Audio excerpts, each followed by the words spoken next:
Assalamualaikum warahmatullahi wabarakatuh. Halo semua, perkenalkan nama saya Siti Fadila Husna dengan NIM 240410246.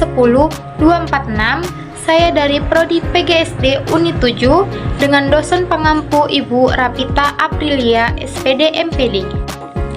Saya akan menjelaskan poster yang sudah saya buat. Simak videonya ya teman-teman. Yang pertama, saya akan menjelaskan poster yang berjudul Kebudayaan Barat dan Kebudayaan Islam. Proses masuknya orang Barat ke Indonesia. Masuknya orang Barat ke Indonesia dimulai pada abad ke-15 dengan kedatangan bangsa Portugis pertama kali mencapai Maluku pada tahun 1511 untuk menguasai perdagangan rempah-rempah. Tak lama setelah itu, Spanyol juga mencoba menguasai jalur perdagangan di Indonesia di wilayah timur, terutama di bagian Maluku pada tahun 1521.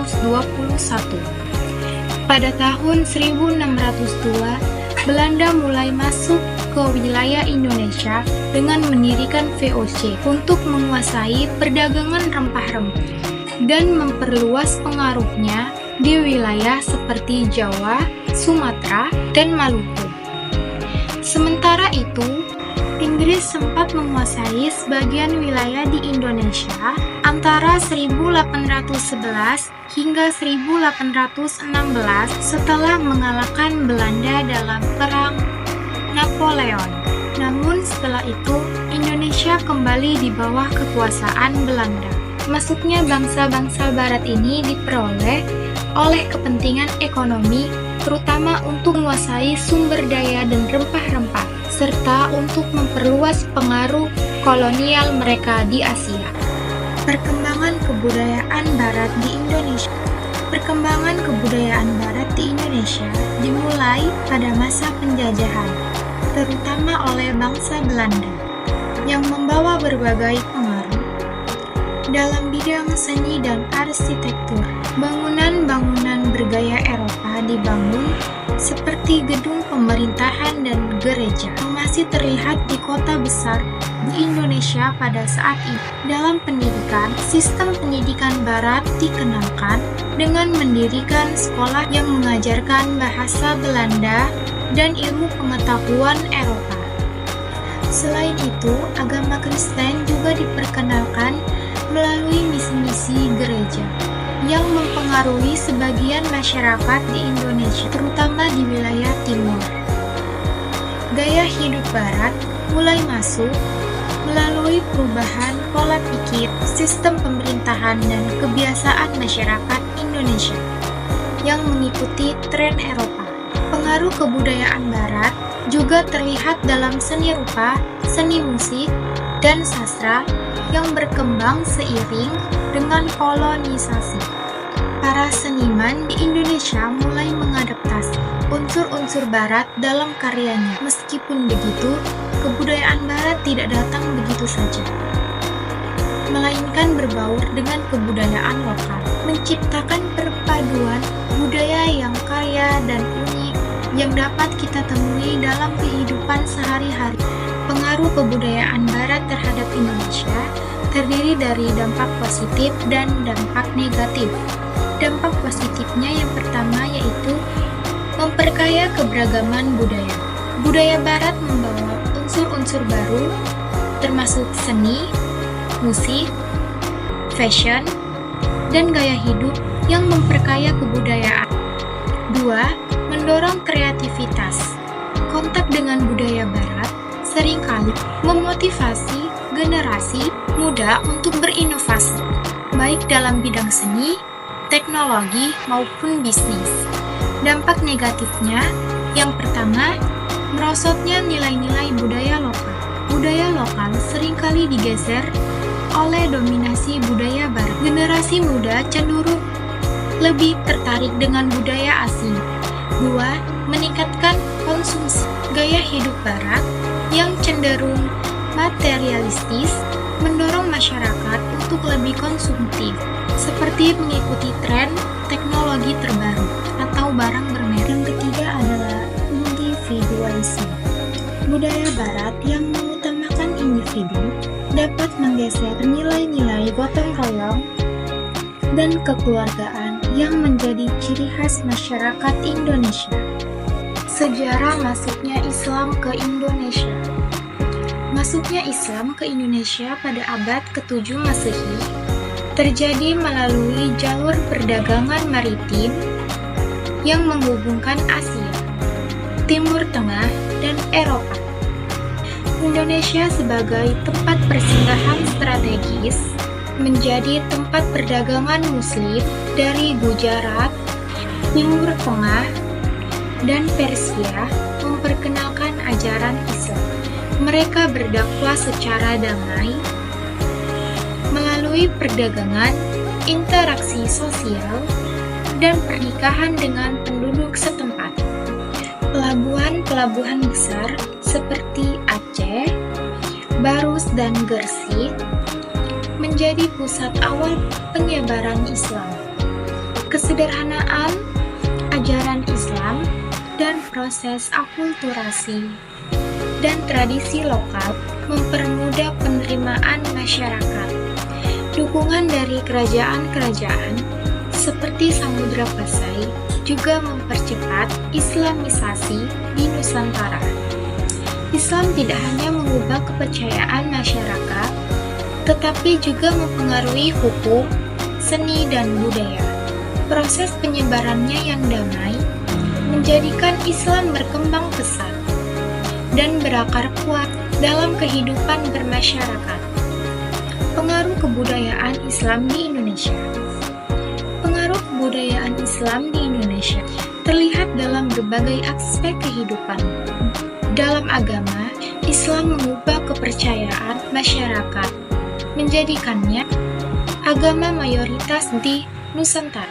Dalam seni, Islam mempengaruhi sastra, kaligrafi, dan musik yang sering digunakan untuk dakwah. Arsitektur Islam tercermin dalam desain masjid. Bahasa juga diperkaya dengan kata-kata serapan Arab, terutama dalam istilah keagamaan. Selain itu juga, perayaan hari besar Islam seperti Idul Adha dan Idul Fitri menjadi tradisi masyarakat di Indonesia. Perkembangan kebudayaan Islam di Indonesia. Yang pertama, agama. Penyebaran Islam di Indonesia mengubah kepercayaan masyarakat, menjadikan agama sebagai agama mayoritas. Proses ini berlangsung secara damai melalui perdagangan, dakwah, dan dukungan kerajaan-kerajaan Islam. Yang kedua, bahasa. Pengaruh bahasa Arab terlihat dalam banyak istilah keagamaan, seperti sholat, zakat, dan puasa. Bahasa ini juga memperkaya kosakata Indonesia, terutama dalam bidang agama dan hukum. Yang ketiga yaitu seni dan arsitektur. Seni Islam berkembang melalui kaligrafi, seni ukir, dan sastra yang digunakan untuk dakwah. Yang keempat yaitu pendidikan. Pesantren menjadi pusat pendidikan Islam di Indonesia yang mengajarkan ilmu agama dan membentuk ulama. Sistem pendidikan ini terus berkembang dan menjadi bagian penting dari pendidikan Islam di Indonesia. Kerajaan Islam di Indonesia. Yang pertama, Kerajaan Perla. Kerajaan Perla adalah kerajaan Islam pertama yang ada di Aceh pada abad ke-9. Yang kedua ada Samudra Pasai. Samudra Pasai adalah pusat perdagangan dan Islam di Aceh pada abad ke-13. Yang ketiga ada Aceh Darussalam. Aceh Darussalam adalah kerajaan besar di Sumatera pada abad ke-16. Yang keempat ada Kerajaan Demak. Kerajaan Demak adalah kerajaan pertama yang ada di Pulau Jawa pada abad ke-15. Yang kelima ada Kerajaan Mataram. Kerajaan Mataram yaitu kerajaan terbesar di Jawa pada abad ke-16. Yang keenam ada Kerajaan Banten. Kerajaan Islam di Jawa Barat pada abad ke-16 dan 17.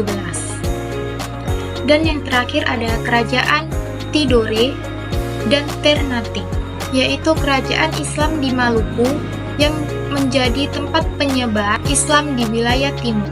Selanjutnya saya akan menjelaskan poster yang berjudul Perjuangan Bangsa Indonesia dan Semangat Kebangsaan Menuju Kemerdekaan. Faktor pendorong timbulnya kebangkitan nasional terdiri dari faktor internal dan faktor eksternal. Faktor internal yang pertama ada penderitaan rakyat, seperti penindasan dan ketidakadilan selama penjajahan, mendorong perlawanan. Yang kedua, kesadaran nasional. Munculnya kesadaran untuk bersatu melawan penjajah, didukung oleh pendidikan dan komunikasi. Yang ketiga, peran kaum pelajar. Generasi terdidik seperti dokter, guru, dan aktivis memimpin perjuangan dengan cara modern. Yang keempat, sejarah perlawanan lokal. Kegagalan perjuangan bersifat kedaerahan, memunculkan kesadaran akan pentingnya persatuan. Berikutnya ada faktor eksternal. Yang pertama, kemenangan Jepang dan Rusia membuktikan bahwa bangsa Asia mampu melawan bangsa Eropa. Yang kedua, pengaruh revolusi dunia. Revolusi Amerika, Prancis, dan kemerdekaan negara-negara lain menjadi inspirasi bagi negara Indonesia. Yang terakhir, perkembangan nasionalisme global. Gerakan nasionalisme di India, Filipina, dan Tiongkok memotivasi perjuangan bangsa Indonesia. Faktor-faktor ini melahirkan generasi modern seperti Budi Utomo pada tahun 1908 yang menjadi tonggak awal kebangkitan nasional. Karakteristik perjuangan bangsa Indonesia pada masa pergerakan nasional. Perjuangan bangsa Indonesia dalam masa pergerakan nasional memiliki karakteristik yang penting. Yang pertama ada heroik, di mana para pejuang kemerdekaan Indonesia rela bertaruh nyawa, harta, dan darah demi mempertahankan Indonesia dari penjajahan. Mereka berjuang dengan semangat tinggi untuk mencapai kemerdekaan. Yang kedua, teratur. Perjuangan bangsa Indonesia semakin terorganisir dan terstruktur dengan baik. Peningkatan kualitas membuat gerakan perlawanan lebih terkoordinasi dan memiliki strategi yang lebih matang. Yang ketiga, beragam organisasi. Banyak organisasi pergerakan yang lahir, seperti Budi Utomo, Sarekat Islam, Perhimpunan Indonesia, dan PNI. Setiap organisasi memiliki tujuan untuk memperjuangkan kemerdekaan dengan cara yang berbeda. Yang keempat, beralih ke diplomatis. Seiring waktu, perlawanan fisik mulai berkurang dan digantikan dengan perjuangan diplomatis dengan tujuan mencapai kemerdekaan melalui negosiasi dan kesepakatan internasional. 5. Tumbuhnya rasa persatuan dan kebangsaan. Semangat kebangsaan dan kesatuan antar golongan semakin berkembang. Perjuangan tidak lagi bersifat kedaerahan, tetapi lebih ke tujuan utama, yaitu untuk kemerdekaan bangsa Indonesia. Yang keenam, munculnya paham nasionalisme dan patriotisme. Paham nasionalisme dan patriotisme semakin berkembang di kalangan rakyat Indonesia yang menjadi landasan utama perjuangan untuk kemerdekaan. Karakteristik perjuangan bangsa Indonesia pada masa menjelang kemerdekaan. Yang pertama ada kedaerahan. Perjuangan pada awalnya bersifat kedaerahan, di mana setiap daerah berusaha membebaskan diri dari penjajahan tanpa koordinasi atau kesatuan gerakan di tingkat nasional. Yang kedua, senjata tradisional. Sebagian besar perlawanan dilakukan dengan menggunakan senjata tradisional, seperti bambu runcing, golok, dan senjata sederhana lainnya, karena keterbatasan sumber daya. 3. Tidak serentak. Perjuangan tidak dilakukan secara serentak di seluruh wilayah Indonesia, karena kesulitan komunikasi dan transportasi yang ada pada masa itu, sehingga perlawanan terjadi secara terpisah di berbagai daerah. 4. Dipimpin oleh tokoh berpengaruh. Perjuangan sering dipimpin oleh tokoh-tokoh yang berpengaruh, seperti bangsawan, tokoh agama, atau pemimpin lokal yang dihormati.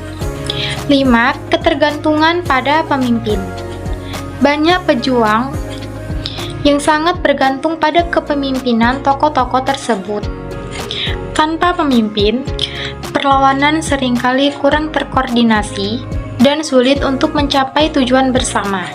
Sekian video penjelasan saya akhiri dengan billahi taufiq wal hidayah. Wassalamualaikum warahmatullahi wabarakatuh.